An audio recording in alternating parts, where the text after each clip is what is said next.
Hi, everyone. Good morning, good afternoon, good evening, wherever you are. Welcome to the very first Cosmos DB conference. This is the second session, meaning the Asia APAC friendly time zone. A couple of hours we had the US time zone friendly sessions. We had about 5 sessions and keynote. So here we are for the next batch. I'm Saranya. I'm a principal PM lead on the Cosmos DB team. And I'm super excited to be here to co-host the session for the Asia time zone. I have my colleague Ben here with me. And hey, Ben, go ahead. You want to introduce yourself? Hi everyone, welcome to Cosmos DB conference. My name is Ben Griffin. I work at Microsoft as a technical specialist focusing on Cosmos DB, so I'm very delighted to be hosting here with Saranya today. So the format of the conference for this afternoon session for APAC is we have about 5 live sessions, all ranging from different topics around analytics to GraphQL to some real-time analytical processing, or even around some other fascinating topics. I can't think of them all because I'm so excited. But I'll hand it back to Saranya to talk a bit more about how you can answer post questions and look at some general housekeeping. Sure. Yeah, great. So each of these sessions are quick. They're about 25-minute session, all delivered by our community, MVPs, and our customers or partners. So you really enjoy these coming from the external audiences. Then we'll have chance to answer a couple of questions, but please feel free to start posting in your questions on the chat. Ben, myself, we have experts around us. We will go ahead and answer them on the chat as well. With that, let's get started with the very first session. A quick housekeeping tip is we are on the Twitter hashtag #CosmosDBConf. Feel free to tweet about us or share, give us feedback. Welcome. Your comments are completely welcome. With that, let's move on to the very first session. This first session for today is about developing HTAP, which is Hybrid Transactional Analytical Processing Systems, analytical solutions with Azure Cosmos Database and Azure Synapse Analytics. Very excited to have Will Valida, who is a software engineer for the ASB Bank. More importantly, he is also a Microsoft Data Platform MVP based out of New Zealand. And here he is. He's been hacking, building multiple projects. He's been working on Cosmos DB in the past. And I'm very excited to see what he's got to show for us here. Will, over to you. Awesome. Thank you very much. Just a quick note, I've actually changed jobs. I'm now an Azure integration consultant working out of Datacom, still based out of New Zealand and still a data platform MVP for now, touch wood. But welcome everyone to this session, developing high transactional and analytical processing analytical solutions with Azure Cosmos DB and Azure Synapse Analytics. I'm really excited to be actually talking about this subject to you all today, because this has been a pain point for me as a developer for quite some time. So I'll be developing applications for Cosmos DB, and it's fantastic for that flexibility, being able to iterate and actually develop applications really quickly using it. But then when my friends in analytics come to me and ask, okay, we want to do some analytics on your data in Cosmos DB, it's been a bit of a challenge, and Azure Synapse Analytics really solves those challenges for us. Just to give some expectations about this session, it doesn't really matter if you're an expert in Azure Cosmos DB. It doesn't matter if you haven't had a lot of experience with Synapse Analytics, if you're just brand new to either one of these topics. All I'm going to be doing today is just really showing you how you can build hybrid transactional analytical solutions really, really easily using Synapse Link for Azure Cosmos DB.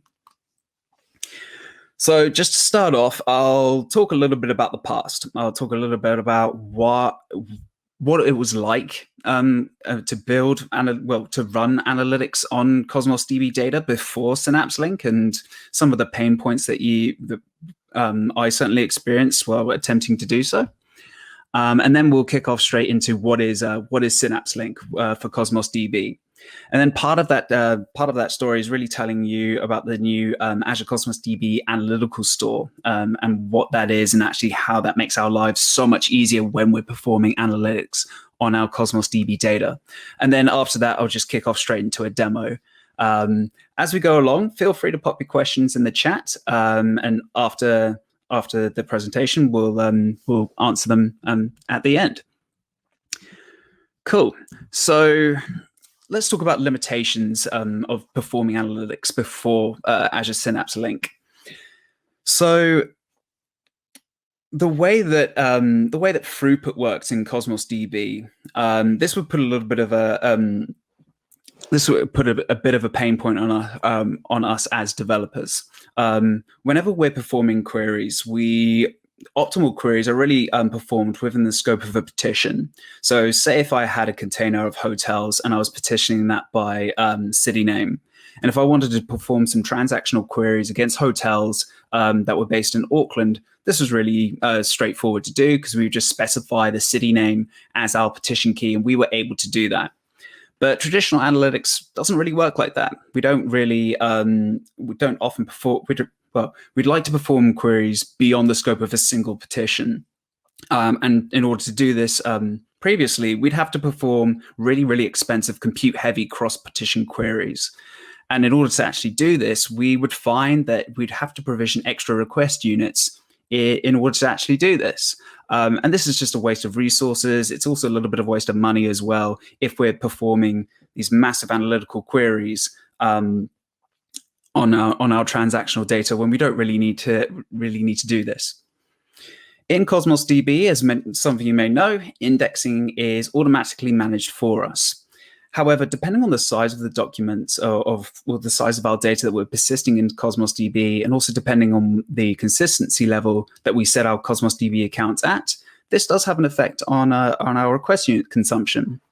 As a developer, I found myself kind of manipulating and really coming up with extensive indexing strategies depending on what type of queries I was performing, just to try and get some optimal performance out of those queries. And while this is possible, it does seem like we're over-engineering just to do some basic analytics on our Cosmos DB data.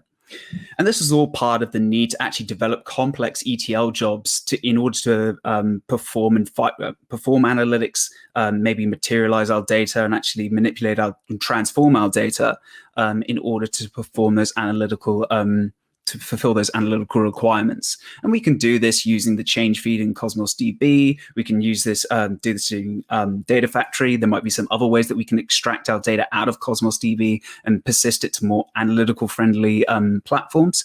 But again, this is over engineering and seems like a waste of time. And this is where Azure Synapse Link integration comes to the rescue. So essentially, Azure Synapse Link for Cosmos DB is a hybrid transactional and analytical processing capability that allows us to run near real-time analytics over our operational data in Azure Cosmos DB. It integrates Cosmos DB and Synapse and Azure Synapse Analytics really seamlessly.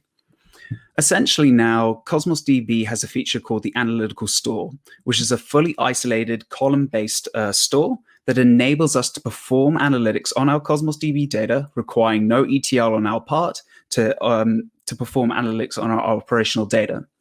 We can use either Synapse Spark or SQL to run business intelligence, machine learning, or analytical workloads on our data without impacting the performance of our transactional workloads in Azure Cosmos DB.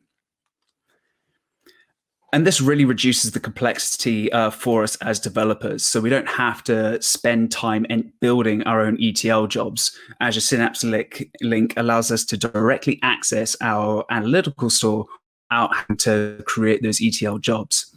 Any updates on our transactional data will be visible to the analytical store within near real time without us having to develop those ETL jobs, for example, using the change feed. Now, ETL systems usually take a while to get the results that we want due to the complex nature of the ETL jobs. With Synapse Link, we can analyze our operational data in near real time, which opens up some really, really interesting analytical scenarios for us. So instead of having to transform the data, we can just enable the analytical store on our Cosmos DB containers and produce the data as is to our users, and then they can analyze that data, work on that data without affecting our transactional workloads. And in the past, this is really handy because in the past, we'd have to provision either additional throughput on our Cosmos DB account to perform those analytical jobs, or implement the change feed to pick up that data and store it elsewhere. With Synapse Link, we can run analytical queries against our analytical store in Cosmos DB and leaving our transactional workloads isolated just to do their thing on a global scale if we need to. So in order to solve our issues with the transactional or data store, the Cosmos DB team announced the analytical column store feature. And essentially what this is, it addresses the complexity and latency challenges that I described earlier with our row store. And you can automatically sync your operational data into a separate column store, which is more suited to analytical queries, requiring no ETL on our part, no change feed. This is just asynchronous. When we enable the analytical store on a Cosmos DB container, a new column store is created, is internally created based on your operational data, the operational data within your container. This is persisted separately from our transactional store for that container. There's no impact on our performance for transactional workloads. So if we need to perform really complex analytical queries, we don't need to allocate any extra request units for that. We're essentially just querying the analytical store, and our transactional workloads are isolated. Now, the data from our transactional store is automatically synced to our analytical store within a 5-minute time gap, so it's fairly real time. Now, you may be wondering, since Cosmos DB is a NoSQL database service and doesn't worry about schema management, how can we actually manage this in Azure Synapse? Essentially, what the analytical store does, it's optimized for analytical query performance. Meaning that with the auto sync capability, what Cosmos DB will do, it will manage the schema inference, which includes any nested properties. So when our schema changes in Cosmos DB, the analytical store will automatically present a unionized schema across all of our historical schemas within our transactional store. Now, for those of you who may be a little bit more familiar with Cosmos DB, you may know of this concept of time to live, which is essentially a configuration setting that we can set either on our item basis or a container basis for our transactional data. And essentially, we can set that either at the item or container level. And that essentially says, okay, after so many seconds, we can either delete this item or delete the data in this container. Well, this option is now also available for us for our data sitting in the analytical store. It might just be at the container level at the time. It might have moved to items. I'm not sure, but I know definitely at the container level we can enable the analytical time to live. So essentially, inserts, updates, and deletes to our operational data are synced to our analytical store, irrespective of our transactional time to live. So we can specify how long we want to retain data in our analytical store using the analytical time to live. And then once we've enabled that analytical time to live value, we can actually update that with a different value later if we need to. So we could be in situations where we'll have writes going to our transactional store. We might have optimized a container purely for writes. We enable the analytical store on that container. And then for our transactional time to live, we set that at a lower level at a smaller setting to our analytical time to live. So it's retained longer within our analytical store compared to our transactional store. All right, let's kick off into a demo. So in this demo, what I'm going to show all of you is how to actually create a container in Azure Cosmos DB with the analytical store enabled. Then we're going to jump into Azure Synapse and we're going to start querying that data using Synapse Spark. So let me move there. Okay, cool. So here I am in Azure Cosmos DB. And as you can see, I've already built a demo. So if anyone's watched that show, there was a show in the UK. I'm not sure if I can say it on Learn TV, but essentially here's one I built earlier. So, but what we're going to do, we're going to create a new container. And hopefully, so essentially all I'm going to be doing for this is just showing you how really simple it is and straightforward it is to enable the analytical store via the portal. And if you're using infrastructure as code tools, you can do this as well. So I'll just call it stock demo container. We won't be persisting any data in here. And here we go. So using the setting analytical store, we can just enable that on and off. And then I'll show you how you can differentiate between different containers in Azure Synapse to see which ones haven't got the analytical store enabled and which ones have. Here, we're just enabling it for on. So we'll let that create in the background. And essentially now, when we look into the settings within Cosmos DB, for those of you who are familiar with the portal, you can actually configure the settings onto your container via the portal. So if I go into that stock demo container, if I go into settings, here we should see two different options. So here's my time to live. So that's for our transactional data. And I can set that, configure that in seconds. I can just stick that on for no default. And then here I've got analytical storage time to live. So say if this was the right optimized container, I could literally just put 30 seconds. So after 30 seconds, items within this container would be deleted in our transactional store. And then on our analytical storage time to live, I might, I was going to put 7 years in seconds, but essentially I can set the analytical store to retain our data a little bit longer than our transactional store. So if we wanted to optimize the storage, we can, that's just one way that we can do that. Cool. So before I move on to Synapse, I've got a hypothetical stock market application that I've run here. So essentially, I've got this right optimized container for a bunch of stock readings. And this is just some seed data that I've created. So we've got the name of the stock, the open price, high price, low price, which index the stock resides on, how many trades are executed on that particular day, stuff like that. And in the past, say if I wanted to perform a query that gets all the stocks belonging to a particular index, I would have, if I was querying this container directly, this would have to be a cross-petition query. So in order to optimize that, I've got an Azure function that just essentially is listening to this stock container and then using the change feed to repetition my data. So there, instead of the ID of the document, I'm actually petitioning by the stock index. But now with Azure Synapse Analytics, this is a lot more straightforward. We don't have to create numerous containers just to satisfy different types of queries to try and optimize that. We can query our data directly within Azure Synapse Analytics. So what I'm going to do, I'm just going to run this to wake my Spark pool up. I set the auto time to 6 hours, so we should be fine. But while that's cooking, what I'm going to do, I've already set up my Cosmos DB as a link service, but I'll show you all how you can actually do that. So here within my Synapse Analytics workspace, I go to the data tab here and just press plus. And here we're going to connect to an external data source.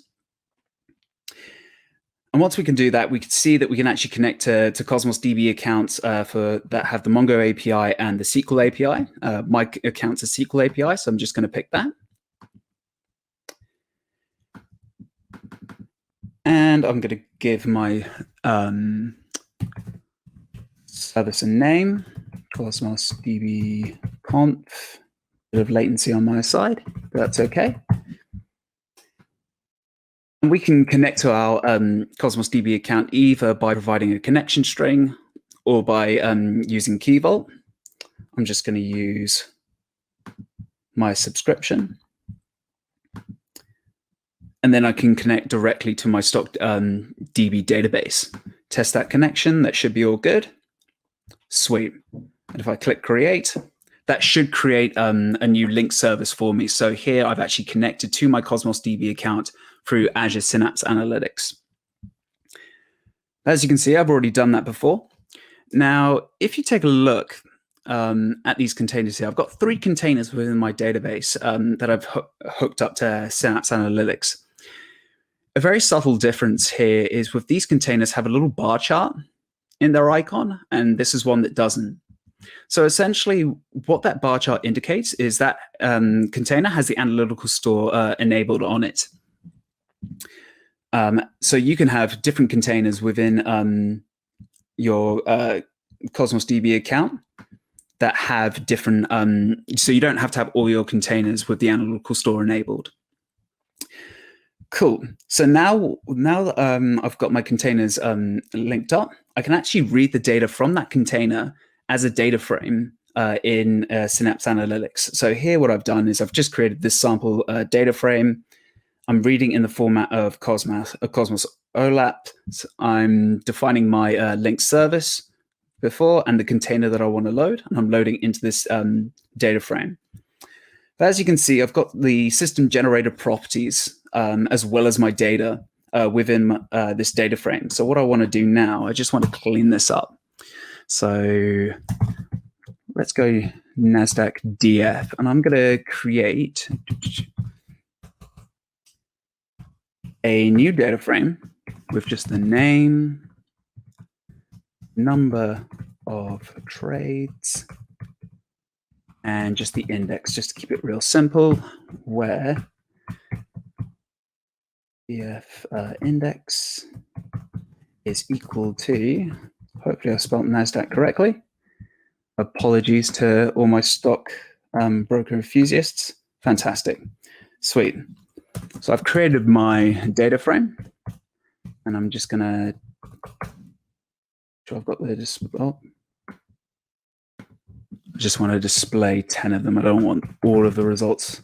Come back to me. Is that right? Make sure that's okay. Yeah. All right. Sweet. So let that run. And I've got this new data frame. So I can remove all the system generated properties. All I've got is the name, number of trades, and index. And what we can do with Azure Synapse Analytics, we can actually, just checking for time, but we can actually write data that our data frames that we define in Synapse Analytics back to Cosmos DB if we need to. And this will be a snapshot of the data. If you're working with streaming data, you can actually you can write streaming data frames back to Cosmos DB containers as well. So what I'm going to do is, while that's creating in the background, I'm just going to go NASDAQ DF dot, and I'm just going to do a bit of copy and paste. Make sure I get my link service back.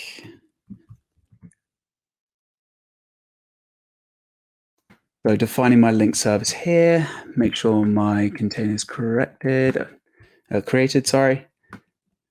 Just write in NASDAQ. Cool.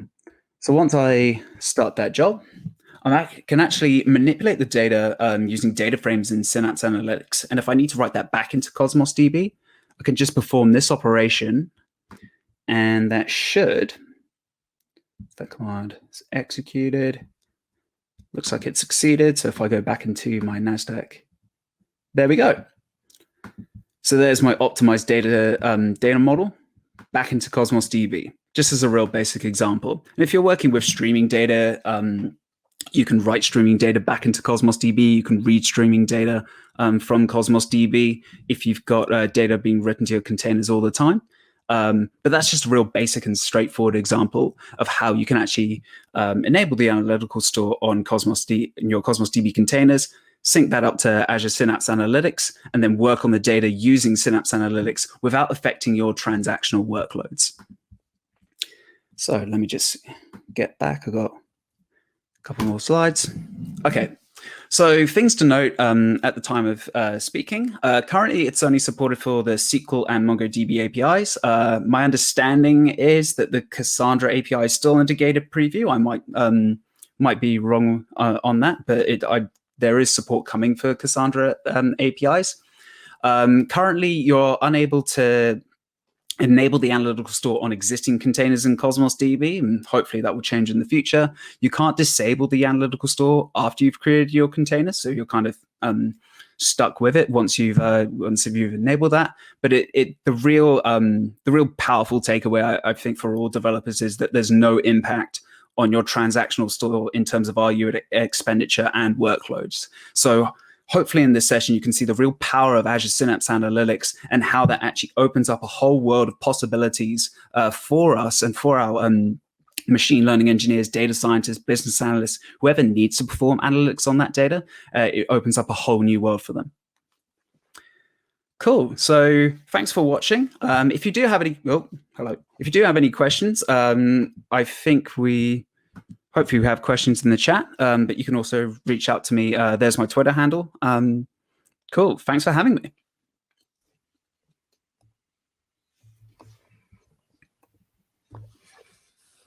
That was great, Will. Thank you very much. There were a couple of questions in the chat. One was regarding hierarchical data and how deep that hierarchical data can go into the analytical store.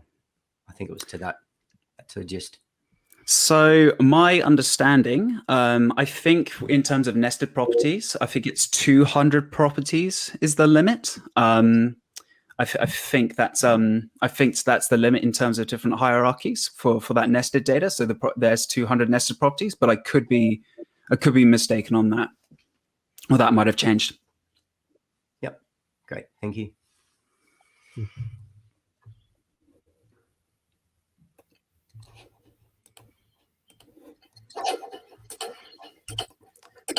The other, sorry, Will, the other question is in terms of where do you see before we had Synapse Link, we had to go through this whole manual ETL process. Now we have Synapse Link, so it removes that ETL process. Do you see any particular industries where Synapse Link is more valuable than other industries, or do you think it's across all industries in particular? I think it's across all industries. If I can be a little bit biased and use some of my own experience, I used to work for a bank, and of course that's a particularly within New Zealand, where we currently don't have any data centers sitting in New Zealand, so it's a highly regulatory industry, and obviously we want to be able to perform analytics on our data no matter where that sits. And what this does is it really simplifies our ability to perform analytics on our data in Cosmos DB without having to incur a lot of costs, provisioning extra request units or creating new containers just to serve up particular queries. So that's kind of like the personal example that I always refer to, that this actually just essentially we can just use Cosmos DB as a purely write optimized store and then use Synapse Link to perform all of our queries if we're not performing any if we don't need to perform any complex queries within our applications, we can just offload that work to Azure Synapse Analytics. So one other question that came up is how real time is this integration between the analytical store and the transactional store, and how have you seen the limits as you were building or you were testing this feature? So the analytical store will sync with your data in the transactional store within that 5-minute time gap. So it's fairly real time, give or take, depending on what your definition of real time is. For some people that's seconds, but it happens automatically syncs within that 5-minute that time gap. Sorry, what's the second part of the question? What was that experience on limits? Yeah, so was that deterrent for you, or did you were you able to perform your tasks the way needed to? So using Azure Synapse Analytics, yes, we were able to query our data a lot more simpler. It was just much more straightforward because for our particular applications, our workload was quite spiky. So it would burst in with lots and lots of payments coming through our applications, and then sometimes it would be very, very quiet, very dormant. So without Synapse Linux, you've got you find yourself in this situation where you're provisioning extra throughput. You're trying to guesstimate how much throughput to actually provision in order to make sure that you don't get any rate limiting to your users. And with Synapse Link, that concern for analytical requirements, it just goes out the window. Sure. Hey, thank you very much. This is very cool. We will close this session with the resources and many details that people are asking about working with the Analytical Store, both on the notebook side, in terms of where can they go for go-to resources. We'll put that on the chat and then share it with everyone. Thank you, Will. Appreciate. And this was great. Thanks for having me. Cheers.